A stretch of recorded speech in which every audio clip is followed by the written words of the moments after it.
중학생 때 제일 큰 소원이 라면이다 실컷 먹어보는 것이었습니다. 고등학교 1학년 때는 혼자 자취를 하면서 쌀 한 대로 한 달을 버텨본 적도 있습니다. 저희 아들이 그 이야기 듣고는 아빠 햄버거 사 먹으면 되잖아. 순진하게 짜. 그래, 그럴 걸 미안하다 그랬습니다.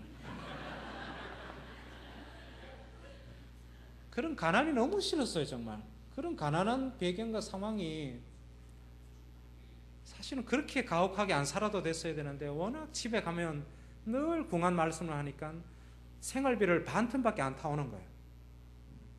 그러니까 늘 굶주렸습니다. 그런 가난도 너무 싫었습니다. 그리고 저는 나 자신이 정말 싫었어요. 왜냐하면 저는 경상도 사람, 여러분도 뭐 대부분은 경상도 사람이신데 경상도 남자에게 그거는 이 말은 나가 죽어라.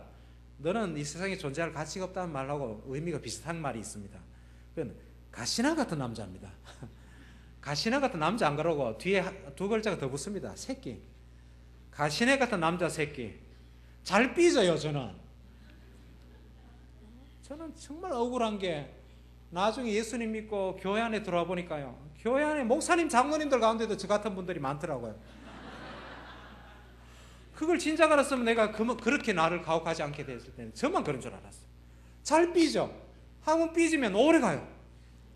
막 속성하게 하면 한 달은 기본이고 1년 심지어 10년 아직 못 푼 것도 있습니다. 그렇게 오래 가요. 우리 집안 다 내력이 그렇습니다. 형제지간에 막 난립니다. 그런 내가 너무 싫었어요.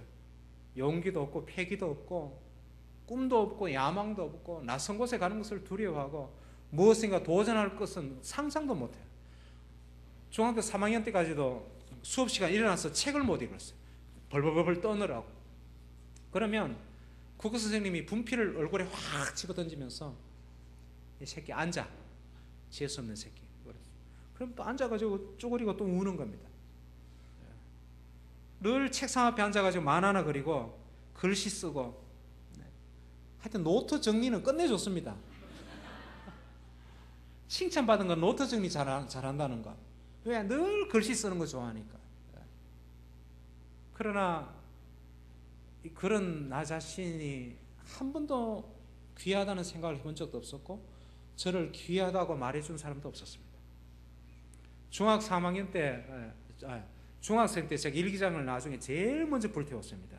제 생에 썼던 20권의 일기장을 다 불태웠는데 그 중에 제일 먼저 불태운 것이 중학교 때 일기장이었어요. 일기장 전체가 욕 백과사전이었습니다. 모든 것에 대한 욕. 내 운명, 내 팔자를 이 모양으로 만들어서 나를 이렇게 비참하게 처참한 인생으로 살게 만든 알 수 없는 신에 대한 욕. 저주. 아버지, 어머니에 대한 저주.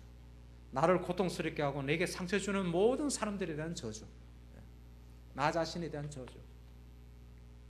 근데 고등학생이 되었습니다. 대구에 이제 혼자 유학을 떠났는데 그 친구 하나가 저를 꼬셨습니다. 교회 가자고. 그 친구가 지금도 자기가 최영덕이를 전도했다고 떠들고 다니는데 그 친구가 저에게 영덕아 예수님을 만나야 된다. 새로운 인생을 살아야 된다. 그런 줄 아십니까? 천만에요. 교회 가면 여학생들이 끝내준다는 거야. 여학생들.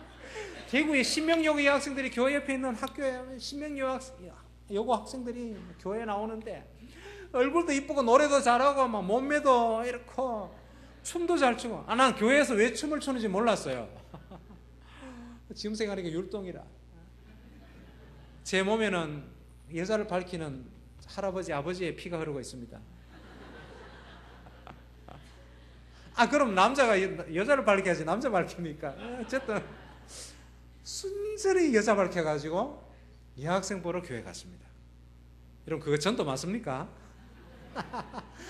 아닙니다. 그러나 저는 전국을 또 세계 또 부르는 데 가서 항상 제 친구 두혁이를 자랑하고 감사하게 생각합니다. 여학생 보러 교회 갔는데 거기서 예수님을 소개받았어요. 예수님을 소개받고 뭔지는 모르지만 2학년 때 세례를 받았어요. 여러분 예수님 믿으면 복 받습니다. 예수 믿으면 복을 터지도록 받지요. 제가 제일 먼저 받은 복이 죽들 얻어 터지는 복이었어요. 왜냐하면 불교 유기 집안, 대대로 수백 년 불교 유기 집안에 장손이 말이죠, 예수쟁이가 되었다.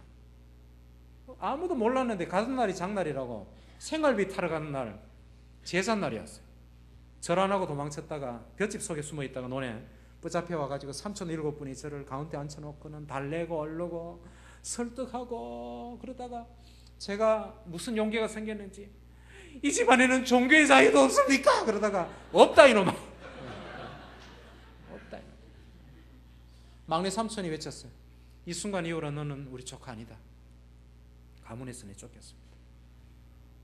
두 번째 큰 복이 찾아왔습니다. 고등학교 3학년 졸업을 몇 달 앞두고 류마티스 관절염이라는 것이 왔어요. 발목이 퉁퉁 붓더니 부기가 빠지면서 통증이 몰려오기 시작했어요. 목발을 짚기 시작했습니다. 나중에 무릎으로 올라왔습니다. 이게 얼마나 지독한 건지, 멀쩡할 때는 괜찮다가 통증이 몰려오면 그 한여름에 솜이불을 뒤집어 쓰고 울었습니다. 나중에는 허벅지까지 올라왔을 때는 더 이상 학교를 다닐 수가 없었어요. 목발을 못 짚으니까요. 저를 업고 친구 하나는 내 가방을 들고 학교 등교를 하면 교실 뒤에 이불을 깔아놨는데, 그렇게 학교를 다니다가 결국은 9월에 휴학을 하게 되었습니다. 저는 깊은 절망에 빠졌습니다. 예수 믿으면 복 받는다는 게 이겁니까? 얻어 터지고 가문에서 내쫓기고 중병에 걸려가지고 의사가 이게 관절염이 낫는 병이 아니라는 거예요. 약이 있어도 치료약이 아니고 증세를 좀 완화시켜 줄 뿐이라는 거예요. 심해지면 마디마디가 관절이 다 쥐어 틀리고 나중에는 장애에 입을 가능성이 있다고 그랬어요. 저는 깊은 절망에 빠져 있는데, 그때 지금 미국에서 목회를 하고 있는 박경직이라는 제 동갑내기 친구가 저에게, 용덕아, 너 하나님을 믿느냐? 그래서 나 작년에 세례 받았잖아. 그랬더니 용덕아, 세례를 받았냐고 물은 게 아니고 너 정말 살아계신 하나님을 믿느냐는 거예요. 제가 가만히 생각하다 솔직하게 고백했습니다. 잘 모르겠다. 하나님이 계신 것 같기도 하고 안 계신 것 같기도 하고, 내가 하나님을 믿는 것 같기도 하고 안 믿는 것 같기도 하고. 그때 경직이가, 용덕아, 선택의 여지가 없지 않냐? 이 문제를 가지고 하나님께 나가자. 그 친구가 6개월 전에, 그분은 그 친구는 류마티스가 아니라 일반 그 관절염, 염증이 생기는 관절염을 금식 기도를 해가지고 깨끗이 나은 체험 있는 친구였어요. 그러니까 그 친구가 그러니까 실려가 가가지고 그 친구와 함께 그 10월 1일 국군의 날 이른 새벽에 제가 다니던 대구의 남덕교회라는 조그마한 예배당 장독대에서 목발을 부러뜨리고 병 나아서 돌아오겠다고 경기도 오살리 금식 기도를 올라갔습니다. 목발을 부러뜨린 걸 얼마나 후회했는지 몰라요. 거기서 여의도 순복음교회에서 오살리 금식 기도 가는 버스를 타야 되는데 가니까요, 여의도에 가니까 막 국군의 날 행사를 마치고 수만 명 군중들이 몰려 나오는데 택시가 못 들어가는 거예요. 어째 기도원 올라갔더니 숙소가 2층이라 물을 많이 마셔야 되는데 금식하면 화장실을 갈 수가 없는, 기어다녀야 되니까 목숨을 걸고 기도하기 시작했습니다. 안 그래도 평소에 제대로 못 먹었는데 하루 이틀 사흘째가 되니까 정신이 혼미해졌습니다. 그래도 목숨을 걸고 간절히 기도했습니다. 10월 3일에 기적이 일어났습니다. 3일. 제 다리가 홀라당 나버렸습니다. 라고 이렇게 말씀을 드려야 되는데,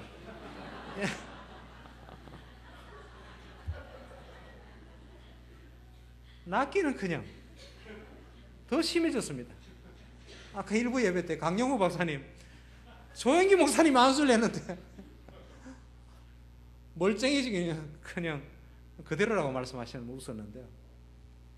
저는요 10월 3일 큰 절망에 빠졌습니다. 다른 사람들은 병이 나와가지고 춤을 추고 간증을 하고 난리가 났는데 제가 결론을 내렸습니다. 하나님이 계시지 않거나, 근데 다른 사람들을 보면 하나님이 계신 것 같은데 나는 버린 자식이 틀림없다고 생각했습니다.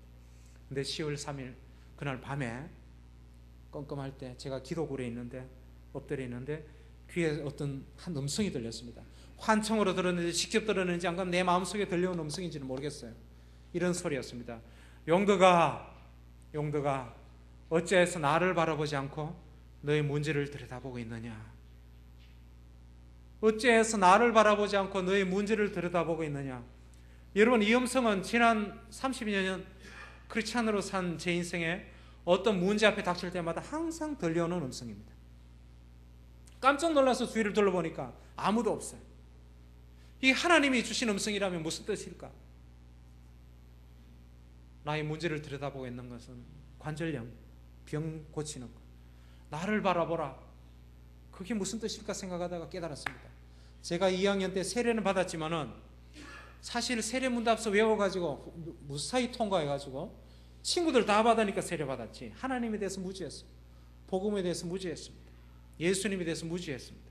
그래서 내가 예수님을 알아야겠다, 하나님이 어떤 분인지 알아야겠다. 마태복음부터 펴놓고 성경 읽기 시작했습니다. 어느 분에게 소리쳐가지고 대학 노트, 큰 노트를 하나 구해다 놓고는 예수께서 가라사대라고 나오면 그 다음에 구절을 다 옮겨 적었어요. 성경을 베끼기 시작했습니다. 예수님이 직접 하신 말씀을. 근데 놀라운 일이 벌어지기 시작했습니다. 마태복음, 마가복음, 누가복음, 그쯤 이르면서 제 심령에 큰 변화가 일어났습니다. 제가 그 예수님을 너무 사랑하게 되었습니다. 그분이 하나님의 아들인지 아닌지는 잘 모르겠지만은 이 예수님의 삶과 그분의 말씀과 가르침과 그분의 인품이 저를 사로잡았습니다.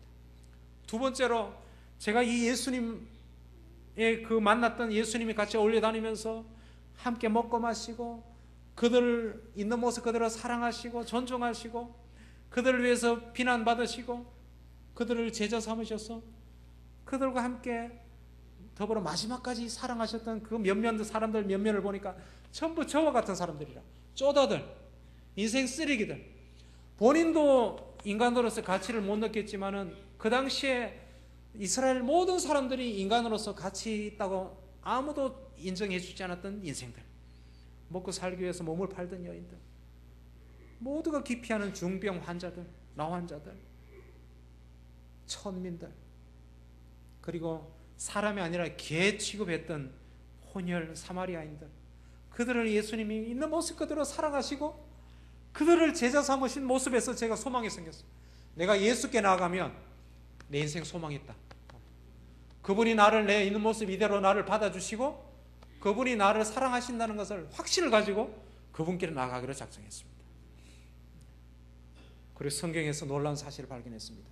내 인생의 주인은 둘이 재미 보다가 재수없게 덜컥 임신시켜서 낳아놓고는 책임질 못지는 아버지 어머니가 내 인생의 주인이 아니고 나도 아니고 내 인생의 주인은 창조주 하나님이시고 그분이 오래전에 이미 계획하시고 뜻하신 바가 계셔서 나를 이 땅에 이 육신을 껍데기를 빌려서 내 영혼을 땅에 보내셨고 그리고 그분이 마련하신 하나님의 또 다른 나라의 구성원으로 그분의 자녀로 나를 부르셔서 택하셔서 이제 그 백성으로서 내가 이 땅에서 살아가는 그 나라의 법을 훈련하고 연단받기 위해서 이 땅의 삶을 과정을 거친다는 것을 알았어요. 성경을 읽어나기 시작했는데 드디어 오늘 우리가 읽었던 로마서 8장 28절이 이랬습니다.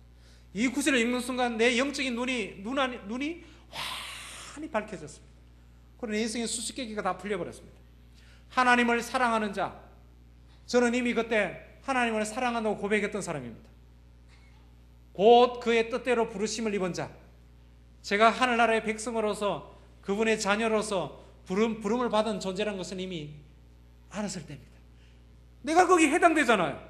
그 다음 나오는 구절이 그 사람의 인생에 어떤 일이 나느냐, 그들에게는 모든 것이 합력하여 모든 배경, 모든 조건들, 그 인생에 일어나는 모든 사건들, 심지어 그가 실수하고 실족하여서 죄에 빠져있다 할지라도 그것조차도 모든 것이 합력하여 선을 이루시는 하나님, 선, 영어로 굿, 유익이 되게 하시는 하나님.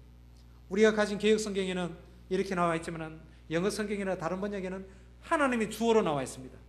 우리가 믿는 하나님이 어떤 분이냐, 그분을 사랑하는 자, 그의 뜻대로 부르심을 입은 자들의 인생에 어떤 일이 일어나게 하시느냐, 그 인생에 일어나는 모든 것, 모든 조건을 합력하여서 그 사람에게 하나님 나라의 교회, 유익이 되게 하시는 하나님.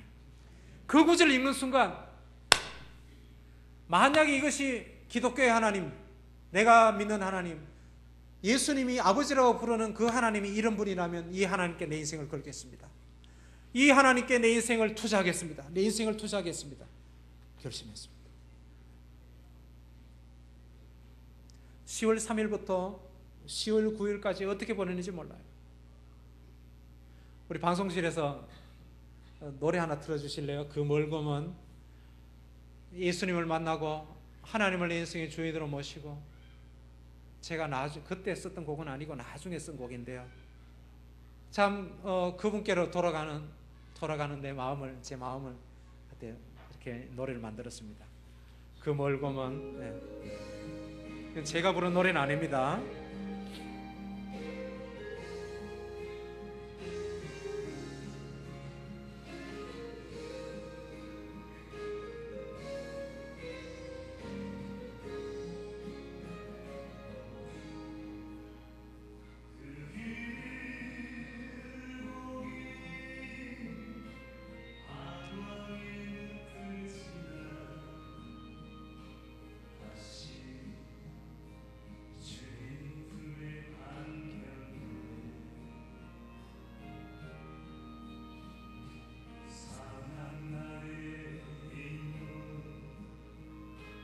지키어진 나의 마음 모두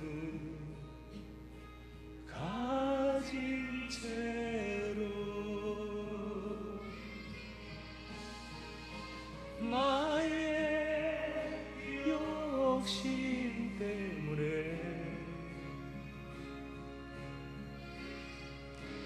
나의 헛된 꿈 때문에 그렇게 방황했던 나의 인생을 이제 주께 맡기려네.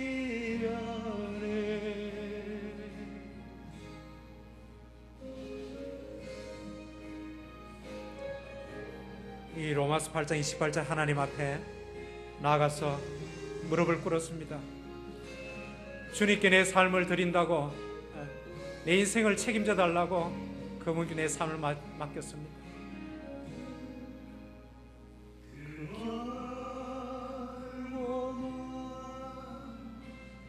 근심의 계곡을 지나 이제 평안의 집에 왔네.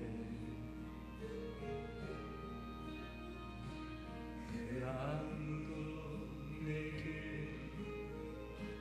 참된 평안 줄 수 없어 얼마나 외로웠었는지.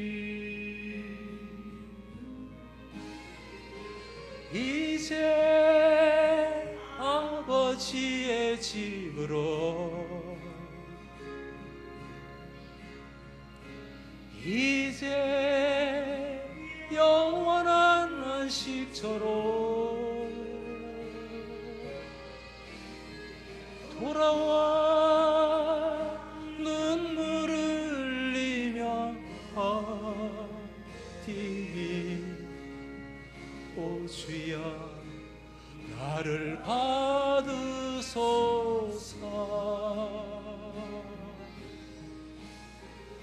이 욕심 때문에 나의 헛된 꿈 때문에 그렇게 방황했던 나의 인생을 이제 주께 맡기려네.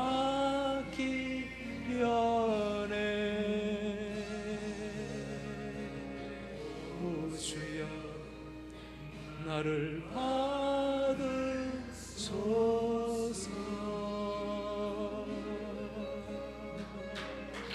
아멘. 박형건 집사님이라는 분이 노래를 부르셨습니다. 저는 이 로마서 8장 28절을 읽는 순간, 이 하나님 내 인생에 모신 순간 엉망진창이 무릎을 꿇어서 손을 높이 들었습니다. 이렇게 기도하기 시작했습니다. 하나님, 저는 내 출생 배경이 마음에 안 듭니다. 너무 힘듭니다. 네, 싫습니다. 그러나 저를 첩의 자식으로 태어나게 하신 것을 감사합니다. 그랬습니다. 이거 내 마음에 안 들지만 이를 통해서 분명히 선을 이루실 하나님을 내가 바라봅니다. 하나님, 나 가난한 것이 싫습니다. 내 마음에 안 듭니다. 그러나 이를 통해서 하나님이 선을 이루실 것을 믿습니다. 하나님, 나는 내 아버지 어머니가 마음에 안 듭니다. 그러나 이런 아버지 어머니를 주신 것을 감사합니다. 그리고 주님, 나는 내가 마음에 안 들어요. 기집애 같아가지고 잘 삐지고 한번 삐지면 오래가고 너무 마음이 쫀쫀하고 소심하고 만화 그리는 것밖에 할 줄 모르고 참, 용기도 없고 패기도 없는 내 마음에 안 듭니다. 그러나 이런 나를 통해서 하나님이 선을 이루실 것을 믿습니다. 그리고 드디어 제가 아랫도리를 쓰다듬었습니다. 아무런 변화가 없는 그 다리를 쓰다듬으면서 하나님, 내게 관절염을 주신 것을 감사합니다. 그랬어요. 이것을 고쳐주시면 감사합니다. 그러나 고쳐주지 않으셔도 감사합니다.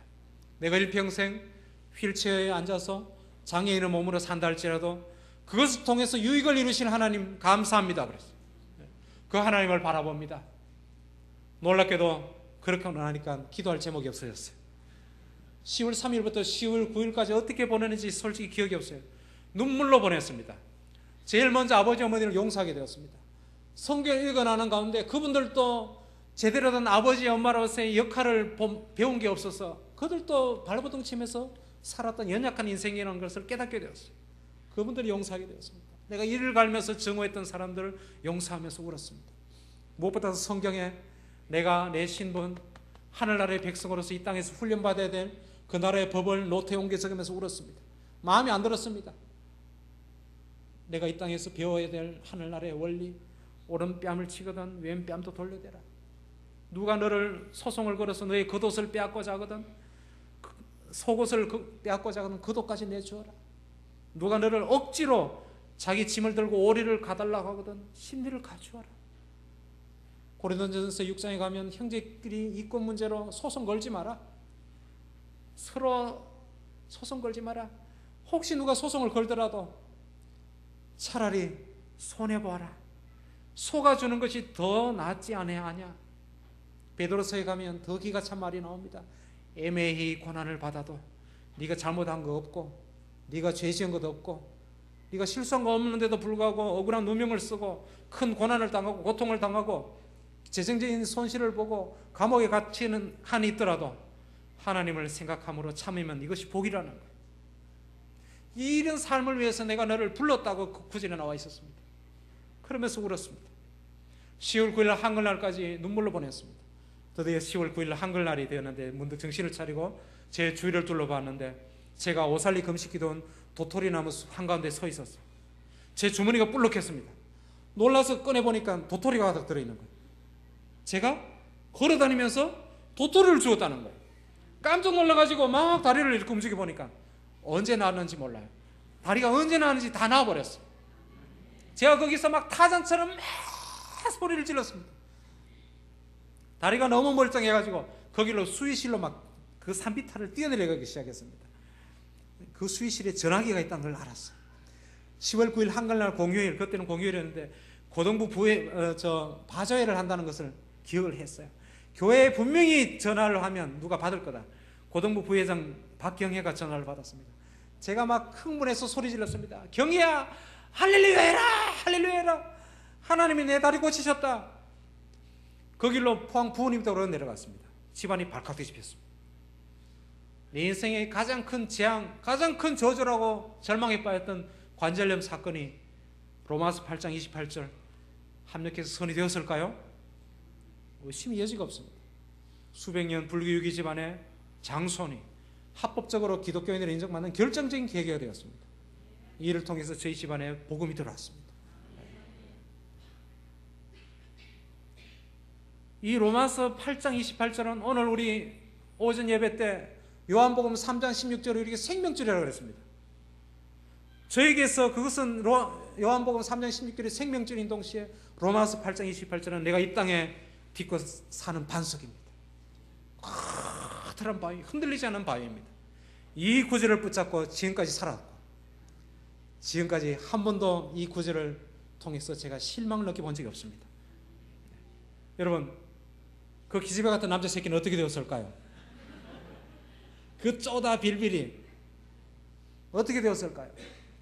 저는 음악을 체계적으로 배워본 적이 한 번도 없었습니다. 고등학교 1학년 때 피아노를 처음 봤어요. 나중에 기타를 배워가지고 기타 코드 3개를 배웠습니다. 그래서 대중가요, 사랑해 당신을, 이거 기타 코드 이제 3개 가지고 띵땅 그릴 때. 그런데 하나님께서 그런 저를 쓰셨어요. 그 해에 나의 등 뒤에서 낮에 내처럼 밤에 달처럼 나의 힘이 되신 여호와여 가서 제자 삼으라, 이런 노래를 그 해에 주셨어요.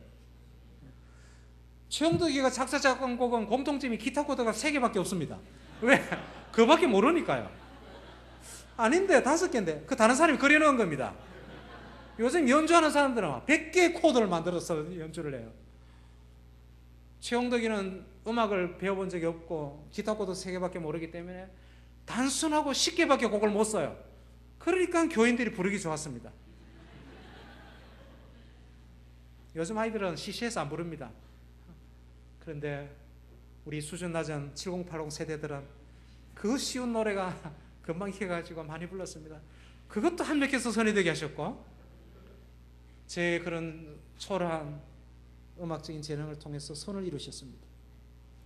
우리 방송실에 한 가지 영상을 하나 부탁드릴게요. 악보 1 하면 보여주실래요? 악보 1. 제가 나중에 제게 주신 하나님 달란트, 마태복음 25장을 읽다가 하나님에게 주신 달란트, 재산이 뭔가를 적어나가기 시작했습니다. 그러다가 내게 주어진 조그마한 음악적인 재능, 미술적인 재능, 앉아서 만화 그리던 거, 꼼꼼하게 쫀쫀하게 막 이러고 앉았는 거, 그 꼬락서니 그걸 하나님의 재산으로 인식하게 되었습니다. 하나님 내게 맡기신 하나님의 보화라는 거예요. 그것을 종이를 높이 들고, 하나님 이것을 통해서 하나님과 이웃을 위해서 사용하겠습니다. 하나님 이것을 받아주십시오라고 기도했는데 내 환상 속에 이 악보가 보였습니다. 네. 악보 1 한번 틀어주실래요? 그림. 네.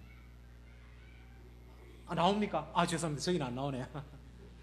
여러분, 이거는 제가요, 펜에 잉크를 찍어가지고 5선을 자로 다 직접 그리고 음표를 손으로 다 그리고 가사를 100% 제 손으로 다 쓴 겁니다. 그리고 제목을 제가 다 디자인하고, 그래가지고요 1년에 죽으라고 그리면 100곡 그립니다. 150곡. 그래서 찬미예수 100을 냈습니다. 이걸 가지고 먹고 사느냐 관심 없었습니다. 누가 알아주느냐 관심 없었습니다. 내게 주어진 재능을 하나라도, 단 한 달란트라도 땅에 묻어두지 않기 위해서 모든 걸 쏟아부어서 할 수 있는 일이기 때문에 했습니다. 그 다음 거 한번 보여주실래요? 네. 그 다음 예. 예. 이때는 제가 이미 시력이 많이 나빠져가지고 악보를 더 이상 손으로 그릴 수 없어서 제가 손으로 그린 음표를 컴퓨터에 집어넣고 불러오는 식으로, 지금 컴퓨터 도움을 받을 때입니다. 이거는 불과 얼마 되지 않을 텐데, 그러나 여전히 제목 디자인이나 가사는 손으로 제가 다 쓴 것입니다. 그 다음 거요. 찬미예수 100을 냈고 1년에 죽어라 그래가지고 찬미예수 200을 냈습니다. 찬미예수 200이 나왔을 때는 이것이 전국적으로 퍼지기 시작했습니다. 찬미예수 300이 나왔을 때는 전국 어느 곳에 다 번졌습니다. 찬미예수 1000이 나왔을 때는 전 세계 한국인이 가 있는 곳에 이것 책이 가지 않은 것이 없게 되었습니다. 찬미예수 1500, 1000 평생을 그려서 1500곡이 되었을 때, 그때는 그 한 종류만 정확한 통계는 내보지 않았지만은 100만, 150만 부가 나가는 것으로 알고 있습니다. 하나님께서 그 책상 앞에 앉아가지고 만화나 그리고 뒤통수 맞던 그놈, 그 가시나 같은 남자 새끼, 그놈을 들어서 하나님이 쓰셨습니다. 이 하나님, 제 출생 배경에 대해서 오랫동안 이해하지 못했습니다. 제가 대학을 졸업하고 찬미 선교단이라는 전임 선교단 대학 졸업생들 6명이 모여서 전임 선교단을 만들었습니다. 근데 저까지 포함해서 3명이 둘째 부인의 자식이었어요. 제가 내 출생 신분을 밝히기 전에 그들은 그것이 자기들의 감춰야 될 비밀이었습니다. 생의 고통이었습니다. 그러나 제가 내 삶을 털어놓으니까 그들이 눈물을 흘렸습니다. 나중에 알고 보니까 저와 같은 사람들이 많았습니다. 이 세상의 가난한 이들 심정을 저는 압니다. 그들의 친구가 되어줄 수 있는 자격이 되어졌습니다. 제 생에 주어지는 수많은 아픔과 고난들이 제게는 어떻게 유익이 됐겠습니까? 저 사역자에게는 그보다 더 큰 재산이 없습니다.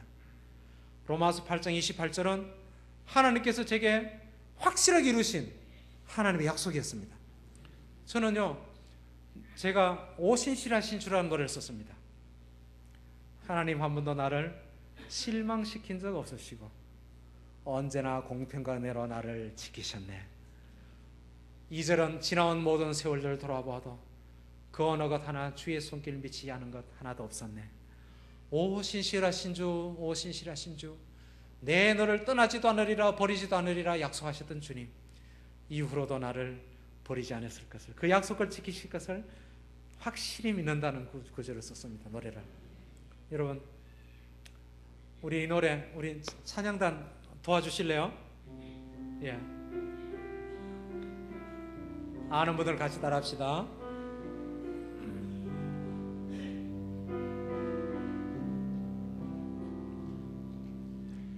하나님 한 번도 나를 실망시킨 적 없으시고 언제나 공평과 은혜로 나를 지키셨네. 오 신실하신 주, 오 신실하신 주, 내 너를 떠나지도 않으리라, 내 너를 버리지도 않으리라 약속하셨던 주님, 그 약속을 지키사 이후로도 영원토록 나를 지키시리라 확신하네. 예, 됐습니다. 예. 작년 가을에 제가 실시간으로 홈페이지를 제가 보고 있는데 우리 홈페이지에 들어오는 자매님 두 분이 댓글로 주고받는 것을 제가 보고 있었습니다. 어느 한 분이 다른 상대방 그 자매에게, 자매, 최영덕 간사님이 오신실하신 주, 하나님 한 번도 나를 실망시킨 적 없으시고 어쩌고 저쩌고 이런 노래를 썼잖아요. 어떻게 이 노래를 썼는지 아느냐? 그러니까 상대방이 뭔가 대단한 것을 알고 있는 줄 알고 어떻게 썼냐 그러니까 그 처음에 질문했던 자매가 이게 대학생 때, 철이 없을 때, 인생이 뭔지를 몰랐을 때 써가지고 이 노래를 나왔다는 거야. 그래서 제가 거듭나기 전 같았으면 IP 추적해가지고 그 사람을 찾아내가지고 입을 찢었을 거야. 저는 한번 삐지면 오래 갑니다. 그러나 제가 또 변화된 최영덕이 아니겠습니까? 낄낄낄 웃었습니다. 여러분, 이것은 인생에 철이 없을 때 대학생 때 쓴 곡이 아니고 제 인생의 가장 큰 정점, 가장 정점입니다.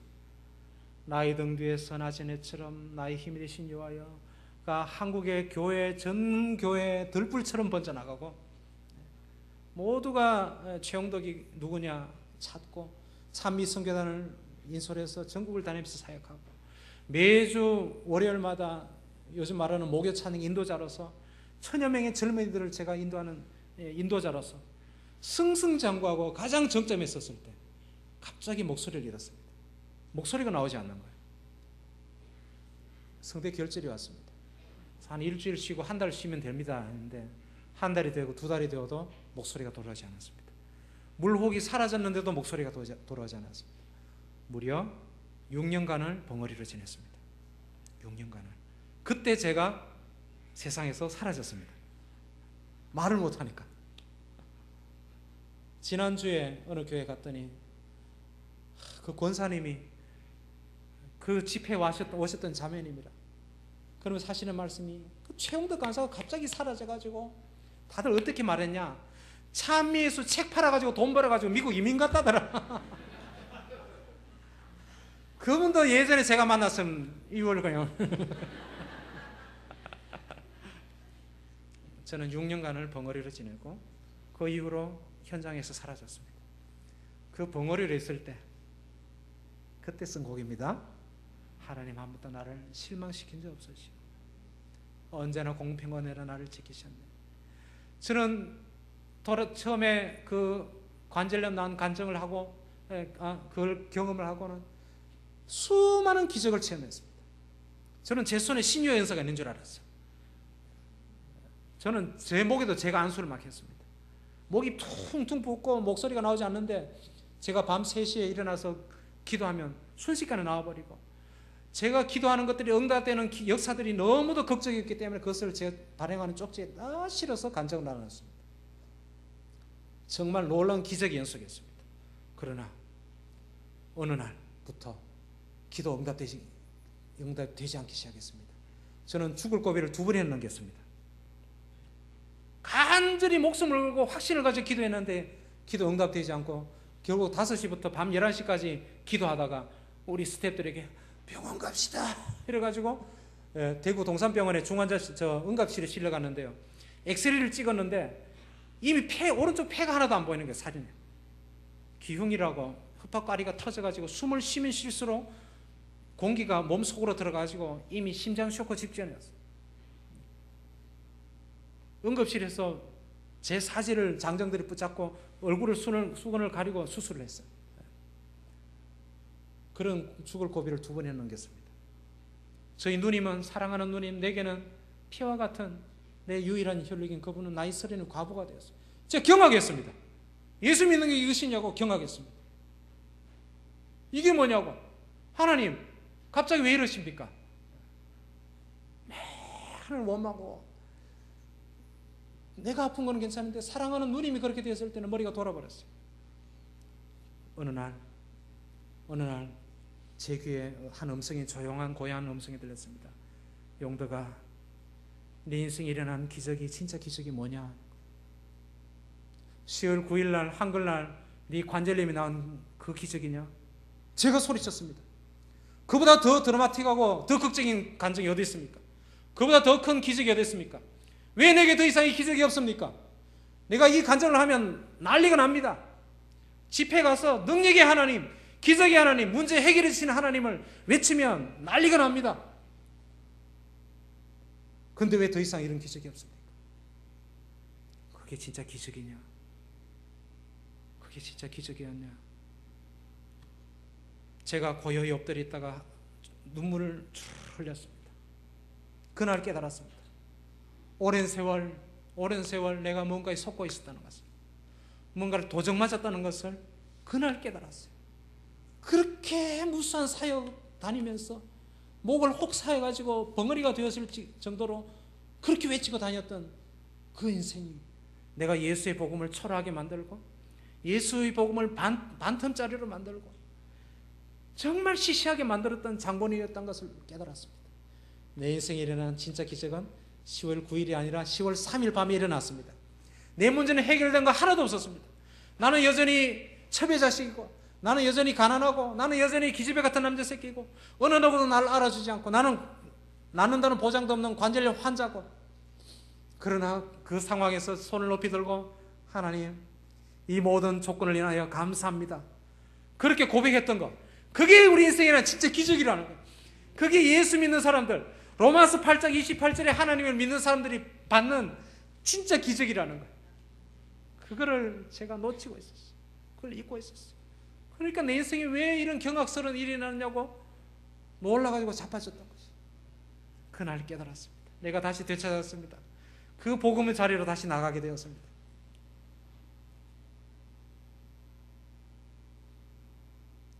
예수 믿는 사람들은 아들이 대학 입시에 쫄딱 떨어져가지고 애가 상심해 있는데도 그 다음 주일날 온 가족이 쌩글거리고 다 예배당에 나와가지고 감사한금 봉투에 하나님 우리 사랑하는 아들 누구누구에게 낙방의 아픔을 주신 것을 감사합니다. 이것이 저에게 고통이고 아픔이지만은 이 일을 통해서 선을 이루실 하나님을 바라봅니다. 감사합니다. 이게 예수쟁이들이 하는 짓이란 말이에요. 암이 걸렸는데 희죽거리고 나와가지고는 하나님 내게 암을 이 질병을 주신 것을 감사합니다. 이를 통해서 오늘 주일 오전 예배 때 했던 고백처럼 이를 통해서 하나님이 이루실 하나님의 일을 바라봅니다. 하나님 고쳐주셔도 감사하고 고쳐주지 않으셔도 감사합니다. 내가 이를 통해서 주님 나라로 더 빨리 나가게 하시니 감사하고 먼저 간 사랑하는 이들을 만나게 하신 것도 감사합니다. 이로 희죽거리고 감사하는 사람들이 우리 예수쟁이란 말이에요. 이러니까 암 환자들도요, 감사하는 사람들 낫기도 잘 나. 안 나와도 희죽거리고 안녕 빠이빠이 이럴 수 있는 게 우리 예수쟁이들입니다. 이 복을 우리가 받았습니다. 실패해도 실망치 않고 가난하대 괜찮고 부유하지 못해도 다른 사람 부럽지 않고 몸의 환난도 괴롭지 않고 다른 이가 행복하게 사는 것을 보여도 별로 사모하지 않고 일에 실패에 실망치 않고 그 어떤 성공, 세상 사람들이 성공이라고 말하는 업적을 이루어도 어깨 힘들어가지 않고 왜? 그 능력을 주신 분이 하나님이라는 사실을 아니까 그 재능과 달란트가 하나님이 주인이라는 걸 아니까 그것이 예수를 생각하고라는 웃지마라 간조가 쓴 시입니다. 예수를 생각하고 나는 나의 가난함도 슬프지 않고 다른 이의 부유함도 부럽지 않고 내 몸의 환난도 괴롭지 않고 다른 이의 행복도 사모하지 않나니 예수를 생각하고 나는 평강과 만족만 있을 따름이라 감사한 마음이 넘칠 따름이라 예수를 만난 이후 일에 실패에 실망치 않고 그 성공에 뛰며 기뻐 날뛰지 않으니 예수를 만난 이후 나는 영원한 승리자이기 때문이라. 아멘. 오신실하신 주 우리 1절 2절 한번 더 부르십시다.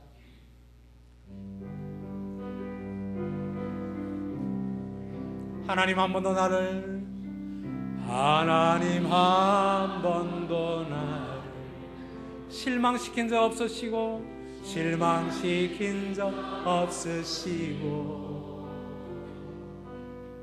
언제나 공평과 은혜로 나를 지키셨네.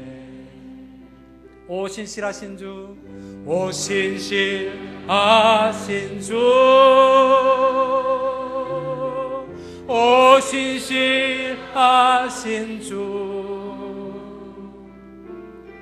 내 너를 떠나지도 않으리라, 내 너를 버리지도 않으리라. 약속하셨던 주님, 그 약속을 지키사 이후로도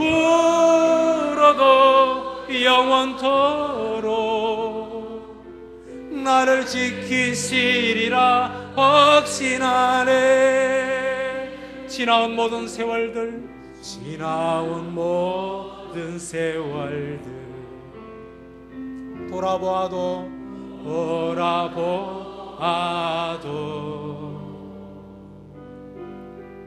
그 어느 것 하나 주의 손길 안 미친 것 전혀 없네. 그렇습니다. 아멘.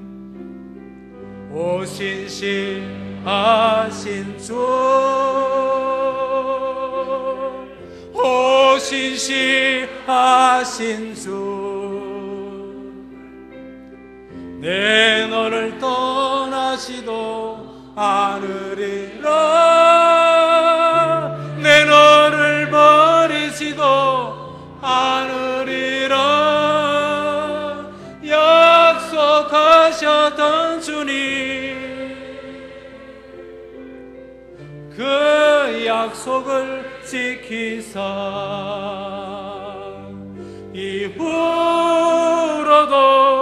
영원토록 나를 지키시리라 확신하네. 아멘. 제가 늦게 좀 결혼했는데 2년 후에 저희 첫 딸이 태어났습니다. 얼마나 이쁜지 한번 보여드릴게요. 우리 형제님, 방송실 형제님, 저희 딸 얼마나 이쁜지 보여주세요. 아유, 소갈머리 없는 것밖에 안 보이네요. 나왔습니까? 아, 이쁘죠? 얼굴이 안 보이네. 예, 얼마나 사랑스럽습니까?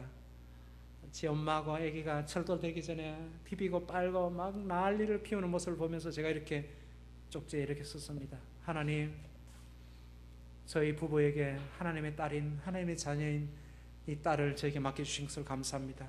우리가 사랑과 희생과 헌신으로 이 아이를 돌보다가 우리가 착각해가지고 이 아이의 인생의 주인이 엄마 아빠인 우리인 줄로 착각하지 않도록 도와주십시오. 하나님이 맡기신 하나님의 사람입니다. 우리의 욕심과 야망 때문에 그 충족시키기 위해서 이 아이의 인생을 우리가 마음대로 조정하지 않도록 도와주십시오. 이 아이를 인격을 존중하고 하나님의 사람으로 우리가 섬기며 하나님의 법도를 따라 잘 양육할 수 있도록 도와주십시오라고 기도했습니다. 항상 그 마음으로 아이를 키웠습니다. 그 다음 사진 보여주실래요? 벌써 나왔습니까? 예, 됐습니다. 예, 초등학교 2학년이 되었습니다. 그때 월드컵 한창 난리칠 때입니다. 이쁘게 잘 자랐습니다. 어느 날 학교 갔다 오더니 아빠, 칠판의 글씨가 잠깐 흐릿하게 보여요. 그래. 한 10분 후에 시력이 되돌아온다는 겁니다. 그래서 야, 이놈아, 너는 닮을 게 없어가지고 그걸 닮냐? 네 엄마가 난시다. 종합병원에 데려갔더니 아니야 다를까 난시 판정이 났습니다. 그래서 방학 때 난시 교정을 하자고. 그랬더니 그 여의사께서 혹시 모르니까 그냥 한번 찍어보는 거니까 머리 MRI를 한번 찍어봅시다. 그래서 뭐 아무렇지도 않게 예, 그렇게 하죠. MRI 기계에 아이를 넣어놓고 모니터를 보고 있는데 기계실에 선생님이 저를 실컷 보더니 아이고, 왜 이제 왔어요? 그러는 거. 깜짝 놀랐습니다. 더 이상 말을 안 해주시는 겁니다. 나중에 의사를 만났더니 저희 딸아이 머릿속에 저 한가운데 암덩어리가 벌써 이만큼 커졌어요. 이게 계속 자라고 있는 중입니다. 시신경을 누르기 시작한 거예요. 너무 이렇게 S자로, 그리고 너무 깊은 곳에 있어서 수술도 할 수 없는 상황이었어요. 하늘이 무너지는 것 같았습니다.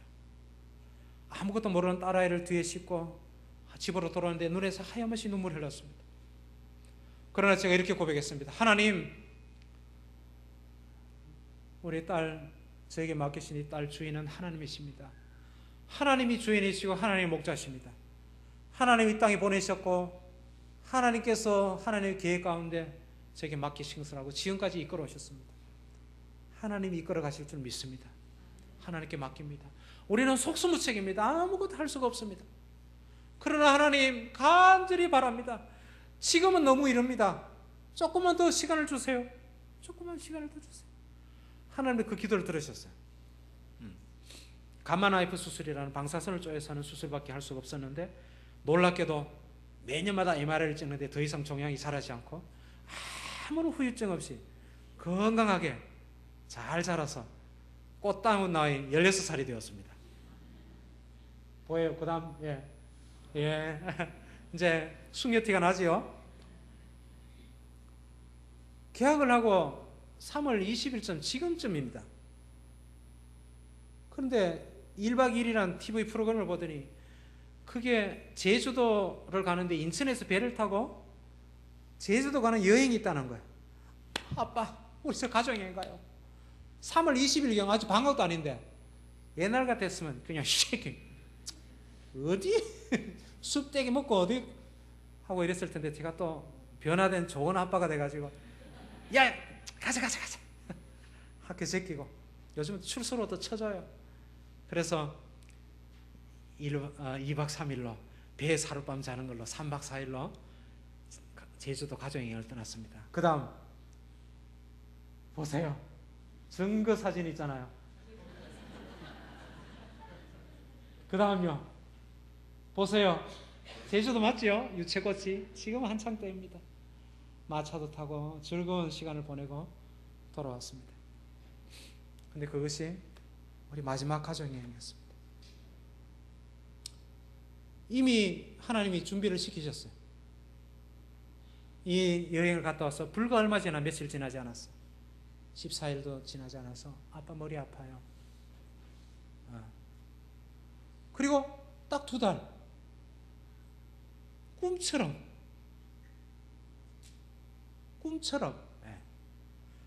저를 기억하는, 우리 딸을 기억하는 수많은 사람들이 기도하고 간절히 회복을 원했지만 어느 날 제주도의 목사님 사모님이 연락을 해왔습니다.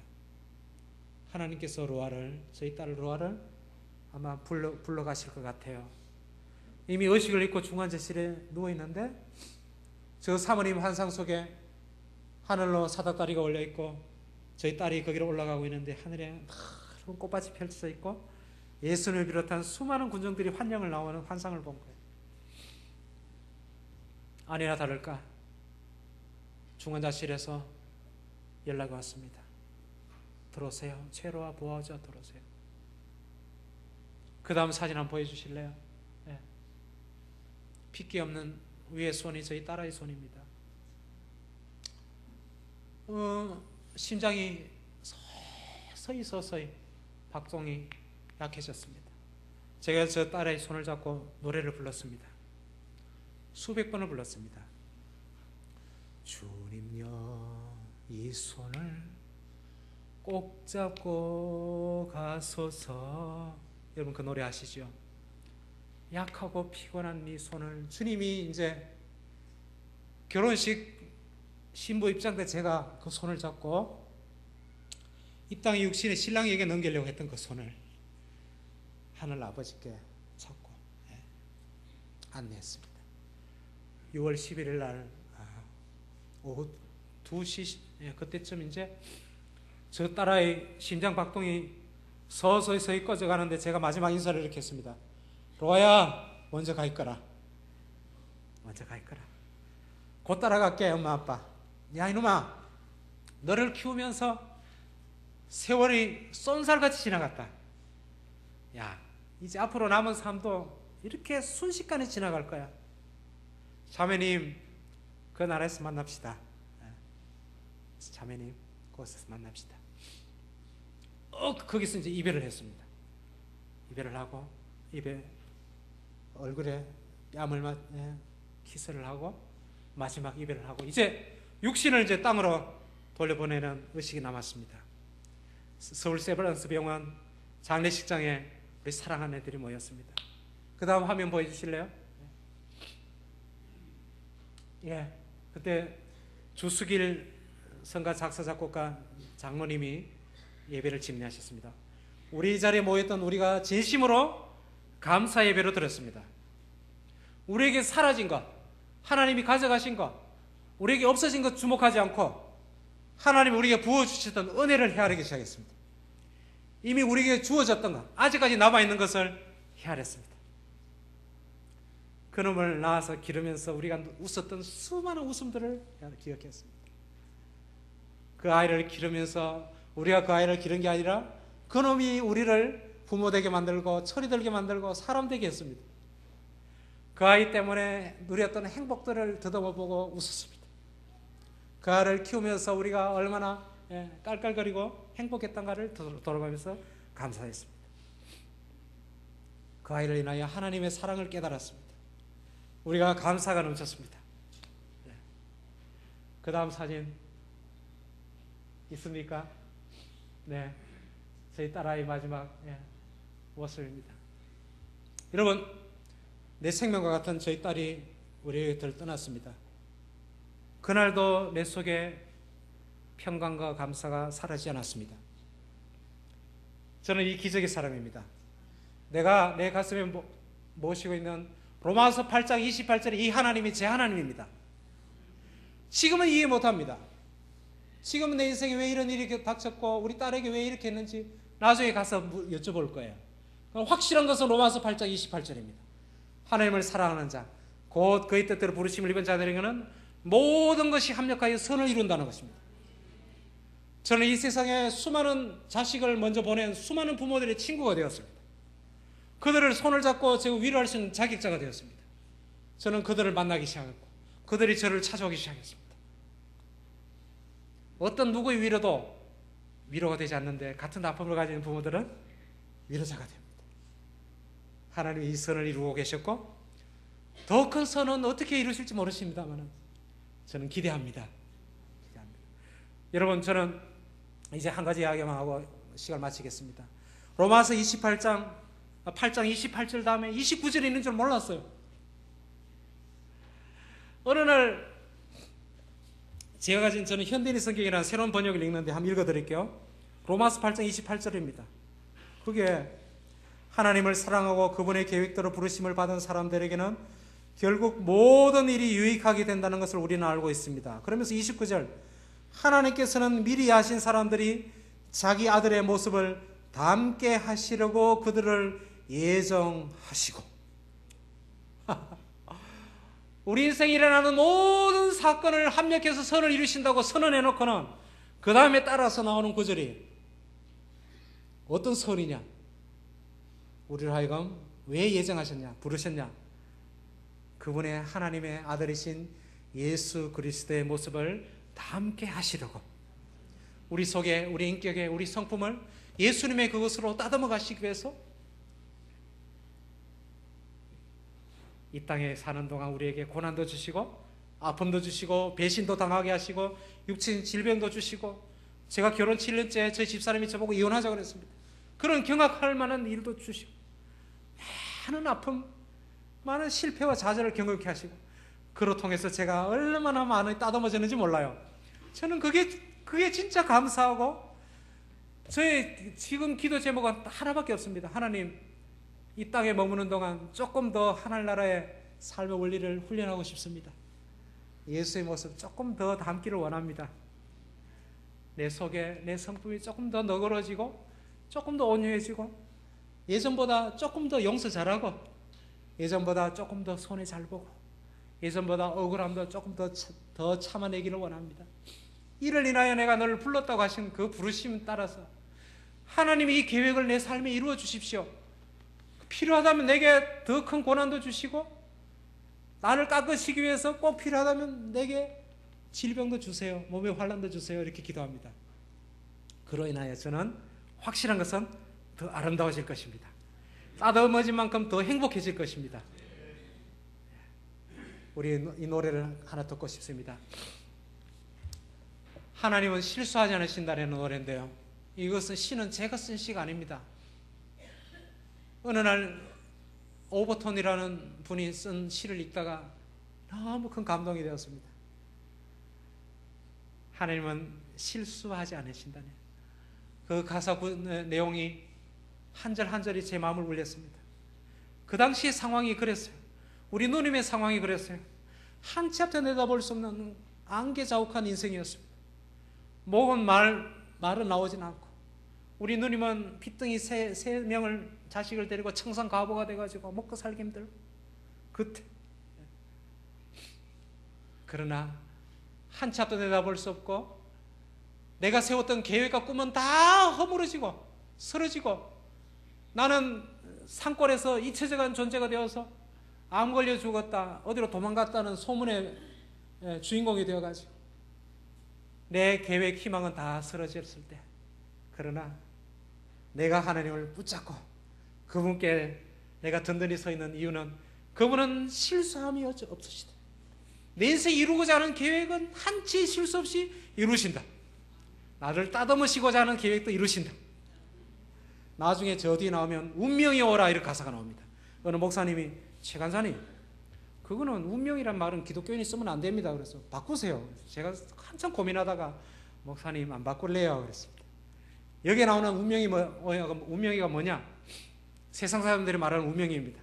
거스를 수 없고 피할 수 없는 팔자.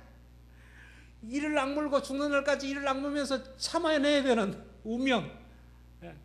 한번 주어진 것은 변화시킬 수 없고 숙명처럼 지고 가야 되는 그것을 향해서 우리가 외치는 겁니다. 그런 운명이 내게 오라. 나 두려워하지 않으리. 만사를 주님께 내어 맡기리. 로마서 8장 28절에 이 하나님께 내어 맡기리. 그러면 마침내 차츰차츰 안개는 거치고 하나님이 우리 눈에 뚜렷이 보이는 날이 분명히 올 것입니다. 그것이 육신의 생명이 끝나가는 것일 수도 있고 이 땅에서 어떤 일이 해결되는 것일 수도 있습니다. 어떤 상황에서 낭망치 않고 감사하면서 간이 배밖에 나와가지고 그렇게 살아갑시다. 예수님 우리에게 부탁하십니다. 너희 간등이와 부어라. 성경에 나옵니다.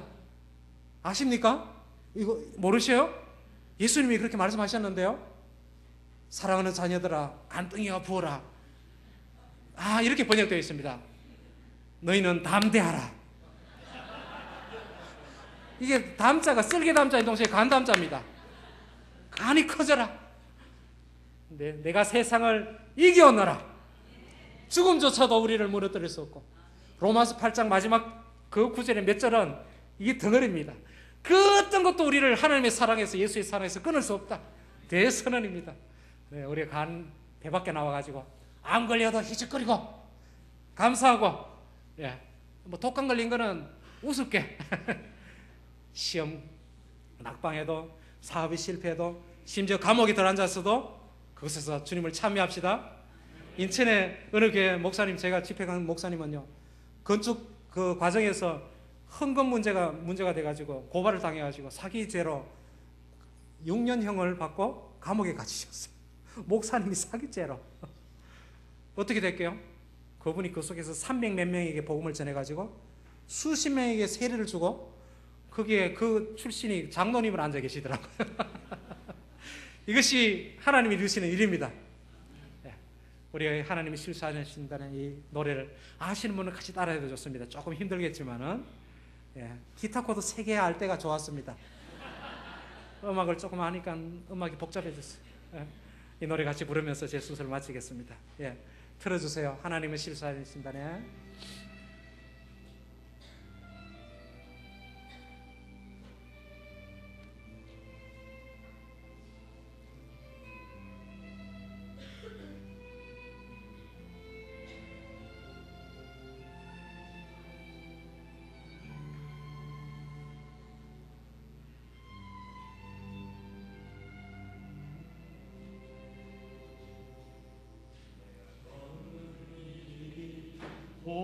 구보도는 수가 있어도 내 심장이 울렁이고 가슴 아파도 내 마음속으로 여전히 기뻐하는 까닭은 하나님은 실수하지 않으시세.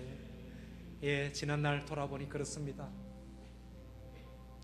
내가 세운 계획이 빗나갈지 모르며 나의 희망 덧없이 쓰러질 수 있지만 나 여전히 인도하시는 주님을 신뢰하는 까닭은 그께서 내가 가야 할 길을 잘 아심일세.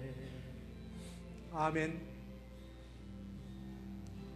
어두운 밤 어둠이 깊어 날이 다시는 밝지 않을 것 같아 보여도 내 신앙 부여잡고 주님께 모든 것 맡기리니 하나님을 내가 믿음일세.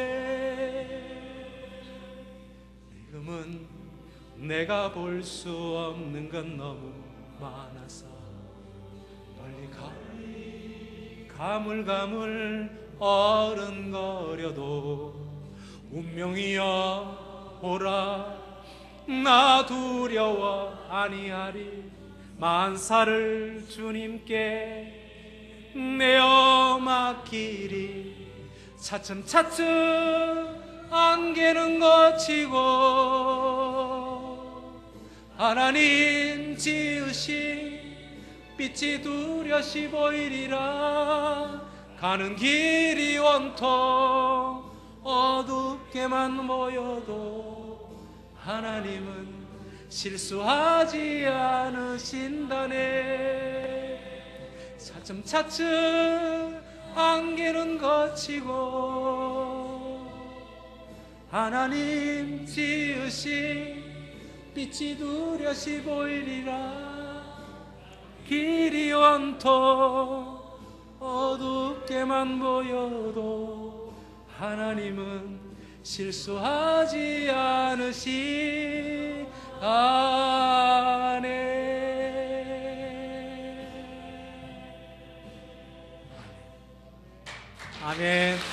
주님 감사합니다.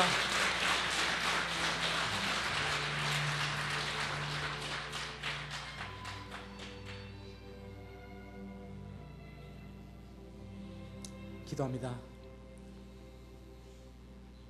하나님, 사랑하는 하나님, 히브리서 13장 5절에 나는 너희를 결단코 떠나지 아니하고 버리지 않는다고 약속하신 하나님, 승천하시면서 세상 끝날까지 항상 너희와 함께 있다고 약속하신 예수님, 이 자리에 우리와 함께 노래하시고 웃으시고 손뼉 치시고 우리 함께 눈물 흘리시고 우리 함께 계심을 믿습니다.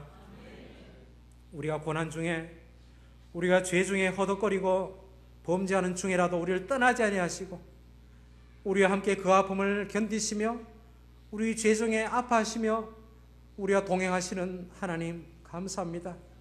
그리하여 우리를 절대 포기하지 않으시고 절대 버리지 아니하시고 마침내 거기서 건져내어서 그것을 통해서 선을 이루신 하나님, 그 하나님을 바라보고 우리가 담대하게 살겠습니다. 이 자리 머릿속에 우리 초업교회 사랑하는 성도님들, 이들의 삶을 주님께서 붙잡아 주시고 마지막 세상 끝나는 그날까지 낙심치 아니하며 평강과 감사가 넘치는 삶이 되게 도와주시옵소서. 우리 중에 고난 중에 있는 자들이 있다면 위로해 주시고 이를 통해서 선을 이루실 하나님을 바라보며 감사하는 자들이 되게 도와주시옵소서. 우리 중에 고통당하고 아픔 중에 있는 이들이 있다면 하나님께서 저들을 위로하시고 격려해 주시기를 원하옵고, 오 주님 감사하고 우리 다시 만나는 그날까지, 그 나라에서 만나는 그날까지 주님이 동행하여 주실 줄 믿습니다. 예수님 이름으로 감사하며 기도드립니다. 아멘.